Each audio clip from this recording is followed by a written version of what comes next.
दोस्तों आज की वीडियो बेहद ही मोटिवेशन वीडियो है। इस वीडियो के माध्यम से बहुत अच्छी जानकारी आपको मिलने जा रही है। योग क्या है, योग करने से क्या फ़ायदे हैं, नहीं करने से क्या नुकसान है, योग के प्रारंभिक जो हमारे गुरु हैं कौन माने जाते हैं, योग से क्या क्या जानकारी प्राप्त होती है, सारा कुछ आपको इस वीडियो में मिलेगा एकदम सरल शब्दों में, एकदम आसान शब्दों में, ताकि आप इस चीज़ को समझ सकें, जान सकें। उसके बारे में है योग से क्या फ़ायदे हैं, योग करने से हमें क्या लाभ है, योग किसको करना चाहिए, किसको नहीं करना चाहिए, सारी जानकारी आपको मिलेगी। बशर्ते यही एक निवेदन है कि आप लोग इस वीडियो को पूरा देखें, लाइक करें, शेयर करें और सब्सक्राइब करें। दोस्तों आप लोगों को बता दें, योग जो है वह युज शब्द से बना है। योग जो संस्कृत का एक शब्द होता है युज, युज माने होता है मिलना, बढ़ाना, एक संबंध में मिलना या जोड़ना। तो योग का शाब्दिक अर्थ क्या हुआ? मिलना, मिलाना, जोड़ना। योग से निश्चित रूप से संख्याओं का मान बढ़ता है। जैसे यदि 2, 10 और 10 को हम लोग मिला दें, योग करते तो 20 होता है, संख्या के मान में वृद्धि होती है। ठीक उसी प्रकार से जीवात्मा का परमात्मा से मिलना ही योग है। फिर से एक बार ध्यान रखें, इस जीवात्मा का परमात्मा से मिलना ही योग है। योग के प्रारंभिक जो गुरु हैं वह भगवान शंकर को माना जाता है, क्योंकि भगवान शंकर जी कैलाश पर्वत पर न जाने कितने वर्षों तक तपस्या योग करते रहे। इसलिए योग के प्रारंभिक देवता कौन है? भगवान शंकर है। और फिर इसके बाद में महर्षि पतंजलि को योग का एक उपदेशक माना जाता है, जो योग को उन्होंने शुरू किया था। इस प्रकार से आपको मैं बताता चलूँ, योग करने से हमारे शरीर में स्फूर्ति आती है, चेतना आती है, ताकत आती है, और योग करने से शरीर मजबूत बनता है। इसके बारे में बताऊंगा कि योग के और क्या क्या फ़ायदे हैं, योग किसने किया था, और अभी 21 जून को हमारे देश में अंतर्राष्ट्रीय योग दिवस जो मनाया जाता है, उसकी शुरुआत कब से हुई थी। हमारे देश के यशस्वी प्रधानमंत्री माननीय श्री नरेंद्र मोदी जी ने जो यूएन में एक प्रस्ताव रखा था कि जिस तरह से हर एक कार्यक्रम होता है, ठीक उसी प्रकार से एक कार्यक्रम योग का भी होना चाहिए। और दुनिया के 173 देशों ने भारत के इस प्रस्ताव का समर्थन किया और यूएन से अंतर्राष्ट्रीय जो असेंबली थी उससे पास किया गया कि योग को पूरे देश और दुनिया में मनाया जाना चाहिए। इसका प्रारंभ कब हुआ? 11 दिसंबर 2014 को प्रस्ताव लाया गया और 21 जून 2015 को पहली बार पूरे देश और विदेश में अंतर्राष्ट्रीय स्तर पर योग को मनाया गया। इसका श्रेय किसे जाता है? हमारे देश के यशस्वी प्रधानमंत्री श्री नरेंद्र मोदी जी को जाता है।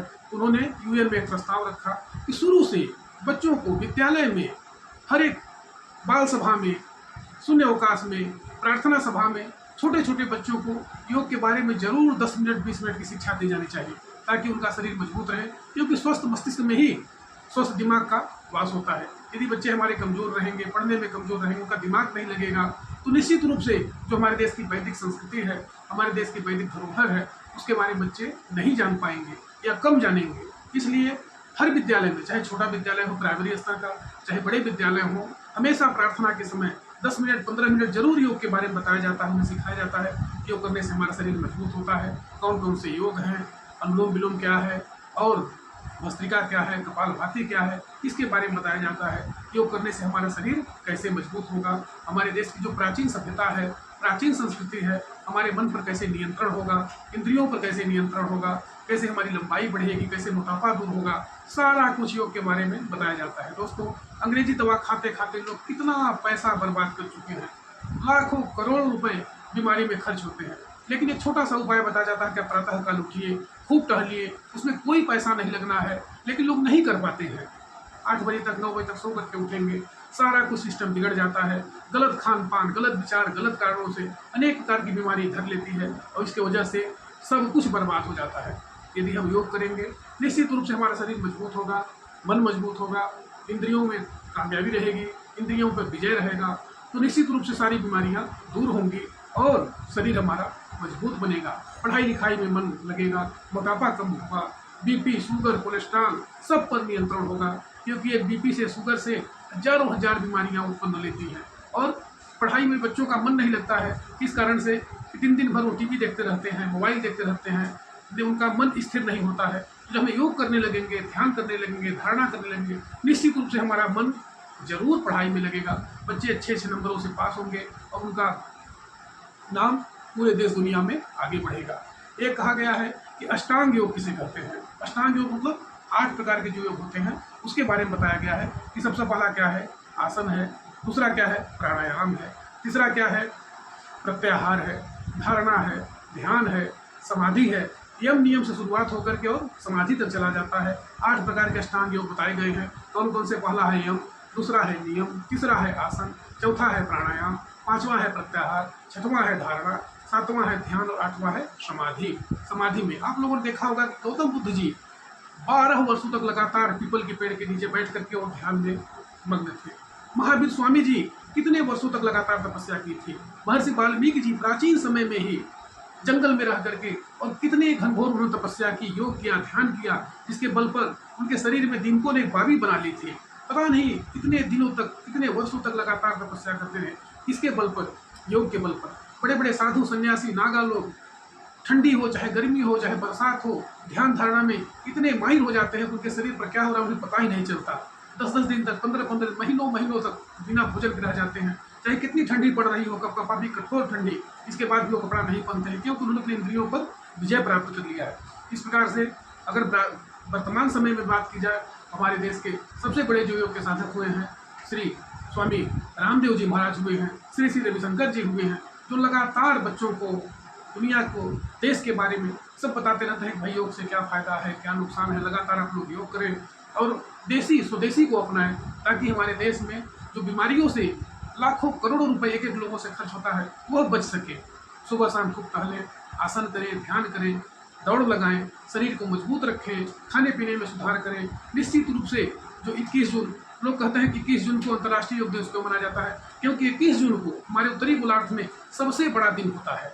फिर से याद कर लें, 21 जून को हमारे उत्तरी गोलार्ध में सबसे बड़ा दिन माना जाता है। और इस बड़े दिन का मतलब यह है कि हमारा शरीर, हमारा मन, हमारी बुद्धि और बड़ी हो, हमारी उम्र बड़ी हो, सारे रोग संकट क्लेश दूर हो। इसलिए 21 जून को ही अंतर्राष्ट्रीय योग दिवस मनाया जाता है।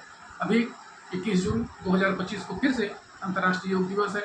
इसके लिए पहले से मैं आप लोगों को अग्रिम बधाई देता हूँ कि हम लोग भी योग करें, अपने शरीर को मजबूत रखें, अपने मन को मजबूत रखें और योग करते हुए सभी बच्चों को इस बात का जरूर ध्यान रखें कि योग करने से मन प्रसन्न रहता है, मन एकाग्र रहता है, इंद्रियों पर काबू रहती है और पढ़ाई में मन लगता है।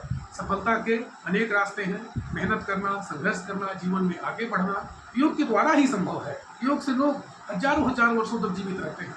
योग के बल पर लोग अनेक बीमारियों पर उन्होंने काबू पा लिया है, जैसे शुगर है, ब्लड कैंसर है, टीबी है, गांठ है, हाथों में गांठ हो गई, मोटापा हो गया, शुगर बढ़ गया, दिमाग नहीं लग रहा है कामों में। योग के द्वारा ही सब कुछ संभव है और बीमारियां दूर होती हैं, मोटापा दूर होता है, ब्लड प्रेशर कम होता है।